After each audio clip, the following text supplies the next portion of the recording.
नमस्कार दोस्तों।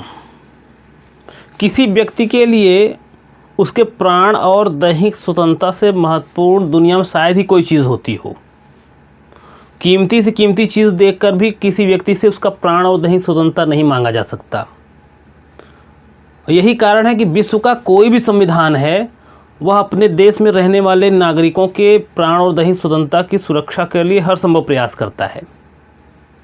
भारत का भी संविधान है वो भारत में रहने वाले हर व्यक्ति के प्राण और दैहिक स्वतंत्रता की सुरक्षा करता है। भारतीय संविधान का अनुच्छेद 21 कहता है कि भारत में रहने वाले किसी भी व्यक्ति को उसके प्राण और दैहिक स्वतंत्रता से वंचित नहीं किया जाएगा। भारत में रहने वाले किसी भी व्यक्ति को, चाहे वह भारत का नागरिक हो या कोई भारत में आया हुआ कोई विदेशी हो, भारतीय संविधान हर व्यक्ति को यह सुरक्षा देती है कि उसके प्राण और दैहिक स्वतंत्रता से उसे वंचित नहीं किया जाएगा। लेकिन अगर सोचिए भारत में रहने वाले हर व्यक्ति को उसके प्राण और दैहिक स्वतंत्रता से वंचित न करने का गारंटी दे दिया जाए तो हमारा संविधान खुद पराजित हो जाएगा।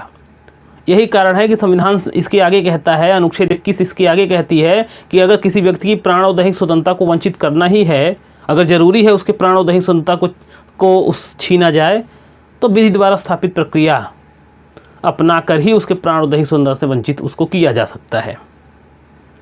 दोस्तों, भारतीय संविधान के अनुच्छेद 21 का अगर हम विश्लेषण करें तो हम पाएंगे कि किस प्रकार के जीवन का अधिकार हमारा भारतीय संविधान का अनुच्छेद 21 देता है। अनुच्छेद 21 अगर प्राण और दैहिक स्वतंत्रता का अधिकार देता है, यानी प्राण का अधिकार देता है, इसका मतलब जीवन जीने का हक भारतीय संविधान का अनुच्छेद 21 देता है। तो किस प्रकार के जीवन जीने का हक भारतीय संविधान का अनुच्छेद 21 देता है? तो सुप्रीम कोर्ट ने इस संबंध में कहा है कि मानव गरिमा के साथ जीने का हक भारतीय संविधान का अनुच्छेद 21 देता है। मानव गरिमा के साथ जीने के लिए जितने भी आवश्यक तत्व हैं सब अनुच्छेद 21 में शामिल हैं। आप देख भी सकते हैं, समय समय पर सुप्रीम कोर्ट ने इसका उदाहरण भी पेश किया है।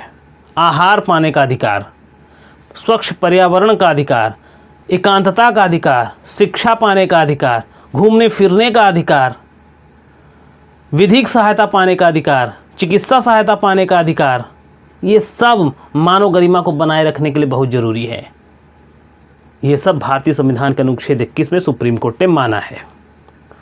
दोस्तों, भारतीय संविधान का अनुच्छेद 21 प्राण और दैहिक स्वतंत्रता का अधिकार देती है। इसका मतलब वह मानव गरिमा के साथ जीने का हक हर व्यक्ति को देती है, पशुवत जीवन जीने का हक नहीं देती। तो प्रश्न ये उठता है कि अगर मानव गरिमा के साथ जीने का हक संविधान का अनुच्छेद 21 देता है तो अगर किसी व्यक्ति का जीवन अगर मानव गरिमा के साथ जीने लायक नहीं रह गया है तो क्या भारतीय संविधान का अनुच्छेद 21 उसको मरने का भी हक देती है? तो इसका उत्तर है दोस्तों, नहीं। हालांकि इस विषय पर हमारा सुप्रीम कोर्ट भी कंफ्यूज्ड है। अरुणा शानबाग का केस आप जानते होंगे। अरुणा शानबाग के केस में सुप्रीम कोर्ट ने कहा कि जीना और मरना दो विरोधी चीज़ें हैं, दोनों साथ नहीं चल सकती। जिस प्रकार ज़मीन और आसमान दोनों एक नहीं हो सकते, उस प्रकार जीना और मरना दोनों साथ नहीं चल सकता। इसलिए भारतीय संविधान के अनुच्छेद 21 में मरने का हक शामिल नहीं है। लेकिन अभी हाल ही में 9 मार्च 2018 को एक केस में सुप्रीम कोर्ट ने कह दिया कि मानव गरिमा के साथ जीने के हक में मानव गरिमा के साथ मरने का भी हक शामिल है। अगर कोई व्यक्ति मानव गरिमा के साथ जी नहीं पा रहा है तो उसको मानव गरिमा के साथ मरने का हक है। लेकिन दोस्तों, सुप्रीम कोर्ट ने साथ ही कहा कि मरने का हक तो अनुच्छेद 21 के अंतर्गत जो दिया जाएगा वो कुछ शर्तों के अधीन होगा और हाई कोर्ट के निगरानी के अधीन होगा। यानी वर्तमान में मरने का हक अनुच्छेद 21 में शामिल कर लिया गया है, लेकिन कुछ शर्तों के साथ, कुछ विधि द्वारा स्थापित प्रक्रिया के साथ ही इसको फॉलो किया जा सकता है। और ये हाई कोर्ट की निगरानी में और उसके द्वारा बनाई गई टीम और चिकित्सकों की सहायता से किया जा सकता है।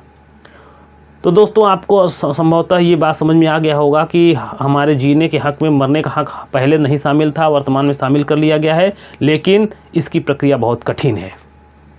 तो दोस्तों, अगर आपको ये वीडियो समझ में आया है तो आप इस चैनल को लाइक करें, सब्सक्राइब करें और ज़्यादा से ज़्यादा शेयर करें। नमस्कार दोस्तों।